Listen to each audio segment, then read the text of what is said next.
Imagine this, you are not spending every single day waiting for payday. You're not just surviving, you're actually thriving. And you're watching your money grow and work for you. All because I decided to share how I plan on making myself a millionaire. And the best part is that you are going to be doing this on a completely average salary. We're not talking any big or fancy numbers. We're talking average salary for regular people like you and I. And the best part is that I'm going to be showing you how I do my exact payday routine using my exact salary and my exact payslip. And these are all the things that you're going to be seeing in this video. Without further ado, let's jump right into the video. Section 1, budgeting. Let me guess, when you get your payslip, you spend 1 week living la vida loca, spending like you're the richest kid on the block, and for the next 3 weeks, you see yourself counting every single penny waiting for payday. If you're tired of living in that cycle, then what you want to do is actually look at the numbers, because my best and favorite phrase of adulthood is what you ignore you never fix, and what you face you actually conquer. So what we're actually going to be doing is looking at our spending habits over the last 3 months, and I like to do 3 months because it gives you a broader picture. Sometimes when you do 1 month, you might have had a one-off expense in that month that might have shot up your budget. But when you do 3 months, you actually have a wider and broader picture, and you can know what your real spending habit is like. So I like to go into my banking app to do this, because many banks, especially the mobile banks like Revolut or Plum or, Monzo, actually tell you where your money goes. And you would be shocked to find that you spend a huge amount of money on non-essential travels, eating out, or even just shopping. So step 1, face it and conquer it. And I like to budget my payslip using the 50-30-20 method. This is what many financial advisors advocate, and honestly, I find that it works for me.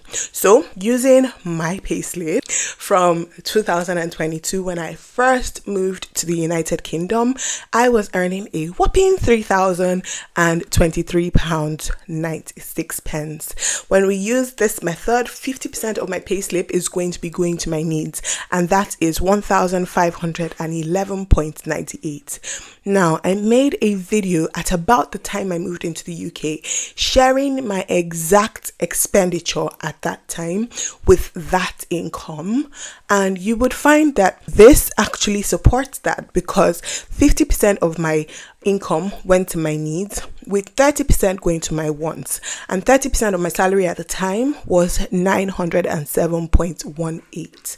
Again, as I say, you will find when you watch that video that I actually broke this down to show you where exactly each amount of money was going to make sure that I was actually working towards my goal of becoming a millionaire and not having to work an entire job for my entire life. And finally, about 20% of your income should go towards savings and investments. This is the most ideal circumstance. But again, at the time, I didn't have children. It was literally just my husband and I. So I could shrink myself to make sure that I was able to squeeze my entire life into this formula. Now, the cost of living crisis has happened. Things are more expensive than they were before. And it's a lot more difficult to manage your expenses to this type of situation, because you have childcare, you've got a pet, you've got this. And I'm not talking about that, because I'm not one to judge you. And this is not the aim of this video. This video is not for judging. This video is basically to let you know what the ideal situation would be, and for you to do some introspection to look at how you can fit your life to become the most ideal situation. So if you're shopping at M&S and Waitrose, for example, and you know in your heart of hearts that you cannot afford that, maybe it would be better to take a trip to Lidl or Aldi instead. Or if you are using, a lot of energy, maybe try calling your energy company to see if you can get a better deal on your energy. I'll tell you a story. I was actually with TalkTalk for my internet, and they were charging me £42 a month for my broadband.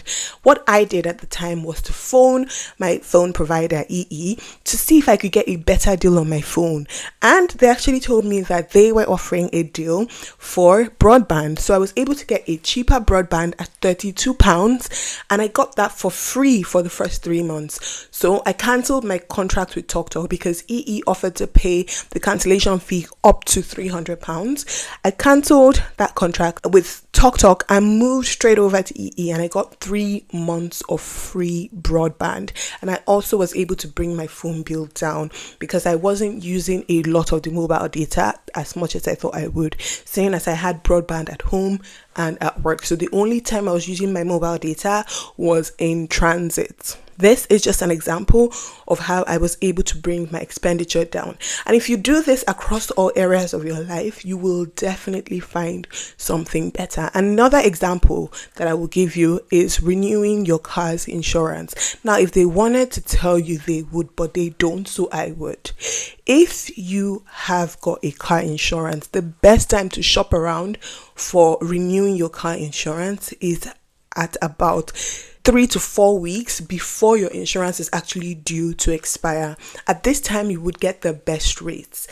If you allow your insurance auto renew, you typically will not get the best rates in terms of, how you can optimize your insurance premium. So shopping around shows that you are proactive. It shows that you're forward thinking, and the insurance companies might actually even think that you are lower risk, and they will typically give you a better interest rate. So 3 to 4 weeks before your actual insurance currently expires, you want to be shopping around and you will get a better deal. These are the ways that you can bring your expenditure down so that you can fit your life into this 50-30-20 framework that we have created. Step 2. Paying off your debt. Now, statistics show that about 80% of UK adults are actually in some form of consumer debt. And when I say consumer debt, I mean things like credit card debt, having a car, stuff like that. It's not the most ideal situation, but it happens. And what you want to do is to pay off your high interest debt first as quickly as possible. There are 2 methods financial advisors would typically give with regards to paying off your debt. The first one is the snowball method, and the second one is the avalanche method. Whatever one you decide to use depends on how your mind works. But with the snowball method, you're basically paying down the smaller amounts of money quicker. That one is better for your mental health because at least you're kicking off every small debt faster, versus the avalanche method, which is basically paying off every high interest debt first.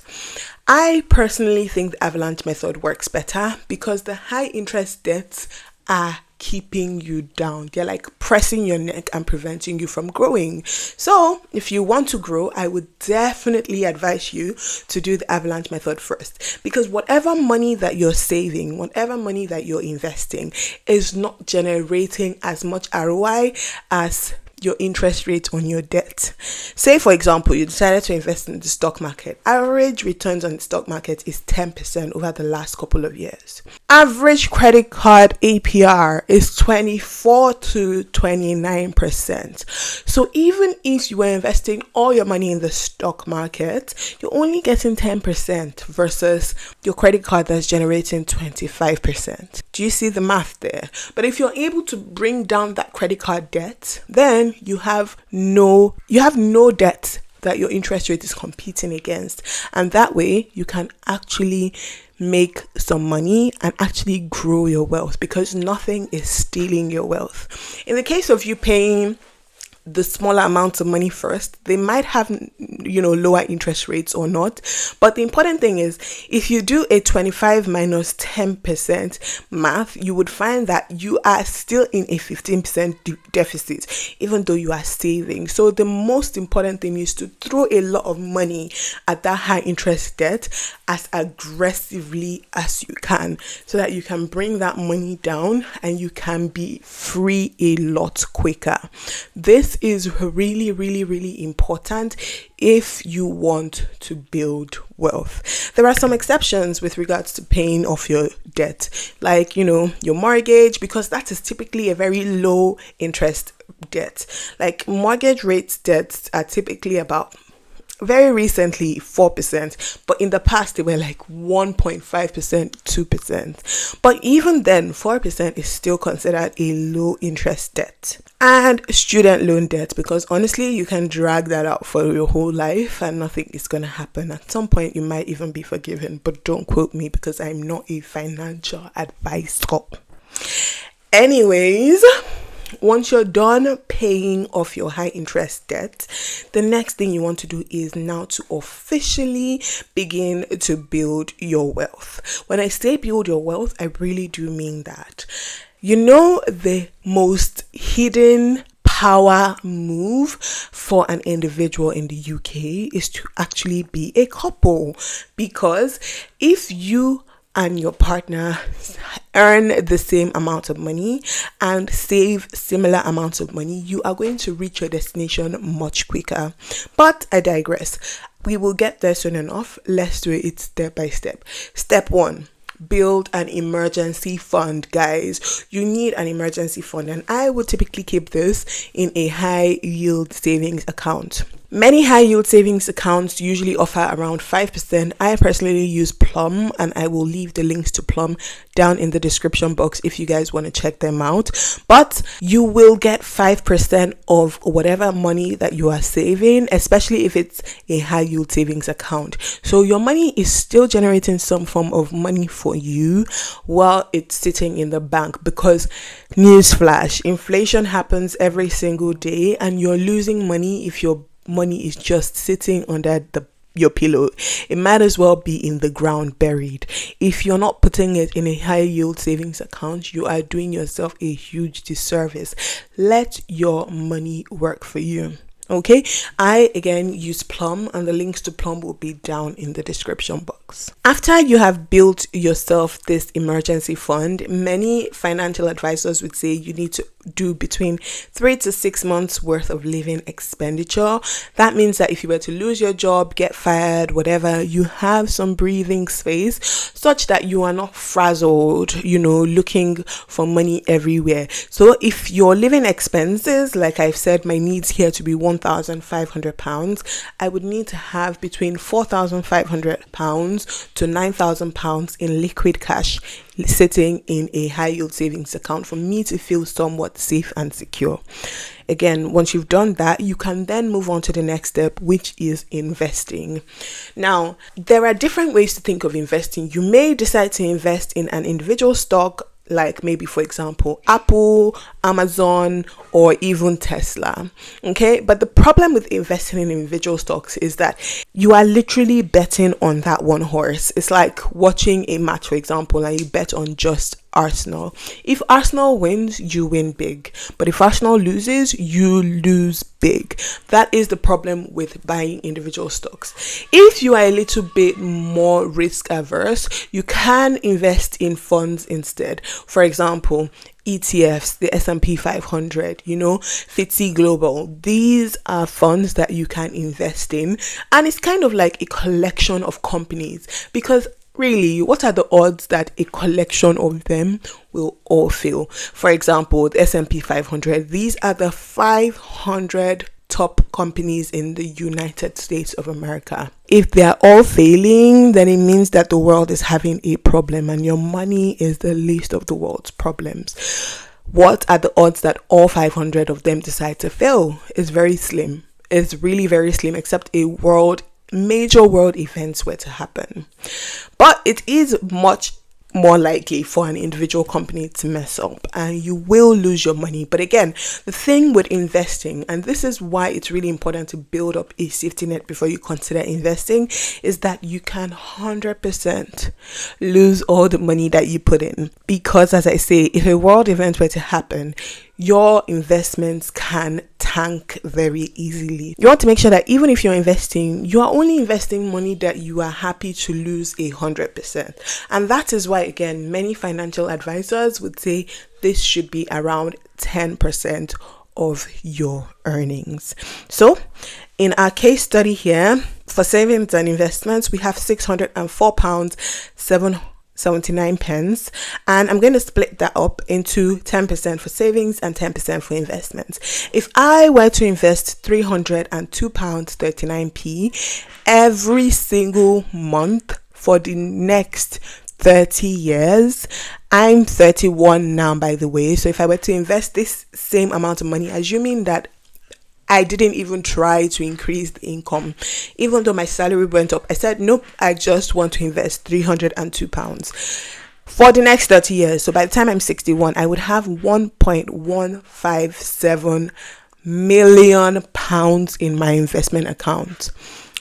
Now, if I decided to do it for the next 40 years, for whatever reason, I was still working till I was 71, I would have £1.928 million.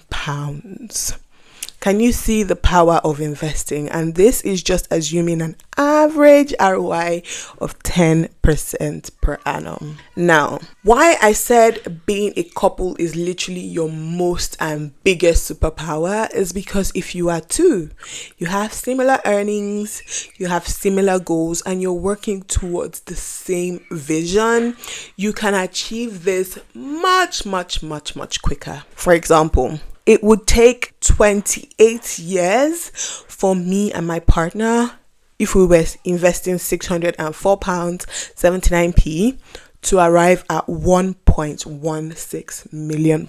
Just 28 years, as opposed to how long it would take if it was me doing it by myself.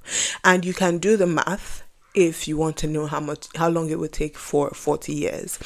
Again, this is a compound interest calculator that is available on the internet for everyone who cares to use it. But it is really important that you do take advantage of these things. They are freely available to you, and it's even more important for you to protect your investments as much as possible using an individual savings account, also known as an ISA in the UK, because you don't want to pay taxes on these things if you absolutely don't have to.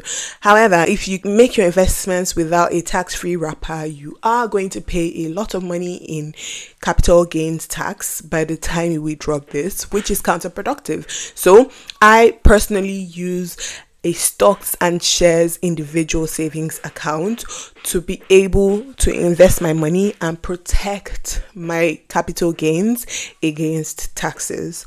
You can search for any ISA that you want and sign up, but I personally would avoid the ones that do a lot of advertisement, because honestly they just seem fishy to me. I personally would use Vanguard, or maybe even Trading 212 or my bank's one, because every bank has a stocks and shares part of their services that they offer. So you can decide to use your bank's one. I mean, it's completely up to you. And then choose your risk tolerance. If you're low risk, high risk, intermediate risk, obviously the riskier you choose, the more money you can make and the more money you can lose. But as a general rule of thumb, funds are safer than individual stocks to invest.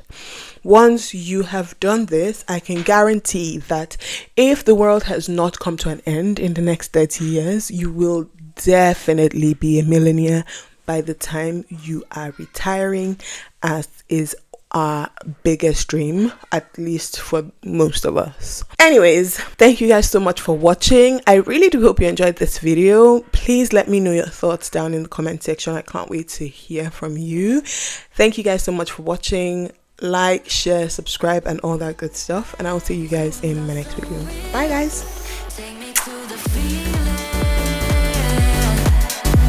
You got